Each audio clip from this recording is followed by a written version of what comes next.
Hello guys, അപ്പോൾ welcome back to my YouTube channel. അപ്പോൾ നമ്മൾ കുറേ നാളെ ഒരു ലോങ് വീഡിയോ ഒക്കെ ഇട്ടിട്ട് അപ്പോൾ ഞാൻ വിചാരിച്ചു നമുക്കൊരു മോർണിംഗ് വ്ലോഗ് എടുത്തേക്കാണ്. അപ്പോൾ ഞാൻ രാവിലെ വന്നപ്പോഴേക്കും വീട്ടിൽ ബ്രേക്ക്ഫാസ്റ്റ് ഒക്കെ പ്രിപ്പയർ ആയിട്ടുണ്ടായിരുന്നു. എന്നാണ് വീട്ടിൽ രാവിലെ കഴിക്കാനായിട്ട് ദോശയും സാമ്പാറൊക്കെ ആയിരുന്നു.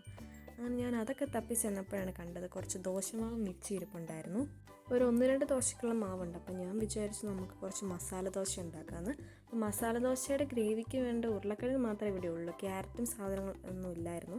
അപ്പോൾ ഞാൻ വിചാരിച്ചു നമുക്ക് ഉരുളക്കിഴങ്ങ് വെച്ചിട്ട് തന്നെ ഒരു മസാല ദോശ ഉണ്ടാക്കാം. അങ്ങനെ ഞാൻ കുറച്ച് ഉരുളക്കിഴങ്ങൊക്കെ ഇട്ട് വേവിച്ച് അത് ഉടച്ച് വെച്ചിട്ടുണ്ടായിരുന്നു. അത് കഴിഞ്ഞ് നമ്മൾ കടുക് വറുക്കണമല്ലോ നമ്മൾ. അപ്പോൾ തന്നെ ഞാൻ ചീനിച്ചട്ടി കുറച്ച് എണ്ണയൊക്കെ ഒഴിച്ച് കടുകൊക്കെ വറുത്ത് ഇത് ഉരുളക്കിഴങ്ങ് ഇട്ട് കുറച്ച് വെള്ളമൊക്കെ വെച്ച് ഒരു ലൂസ് ഗ്രേവി ആക്കി വെച്ചിട്ടുണ്ടായിരുന്നു. അങ്ങനെ അത് കുറച്ച് സെറ്റായി വന്നപ്പോഴേക്കും ആ പാത്രം മാറ്റിയിട്ട് നമ്മൾ ദോശപാത്രം കൊണ്ട് വെച്ചു. അങ്ങനെ ദോശപാത്രമൊക്കെ ചൂടായി വന്നു കഴിഞ്ഞപ്പോഴേക്കും നമ്മൾ ദോശമാവ് നന്നായി നൈസായിട്ട് പരത്തിയെടുത്തു. അതിൻ്റെ വീഡിയോ എനിക്ക് എടുക്കാൻ പറ്റിയില്ല. അത് കഴിഞ്ഞപ്പോഴേക്കും നമ്മളത് നെയ് റോസ്റ്റാണല്ലോ ഉണ്ടാക്കുന്നത്. അങ്ങനെ കുറച്ച് നെയ്യ് അതിൻ്റെ മുകളിൽ തടവി കുറച്ച് അത് നേരം വേവാൻ വേണ്ടി വെച്ചു.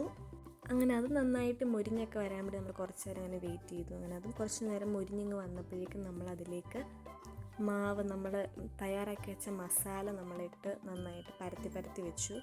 നമ്മൾ ഞാൻ പരത്തിക്കൊണ്ട് വന്നപ്പോഴേക്കും അത് തവിയിലേക്ക് ഇങ്ങനെ പിടിച്ച് പോരുന്നത് എന്താണെന്നറിയത്തില്ല, നമുക്കറിയത്തില്ല, നമ്മൾ ആദ്യമായിട്ടാണ് ഉണ്ടാക്കുന്നത്. അപ്പം നമ്മളിതങ്ങനെ പരത്തി വെച്ചു. അത് കുറച്ച് നേരം അങ്ങനെ വെച്ചു. നമ്മൾ ഉദ്ദേശിച്ച ഒരു ഭംഗി വന്നില്ല, ക്യാരറ്റൊന്നും ഇടാത്തതുകൊണ്ടാണെന്ന് തോന്നുന്നു.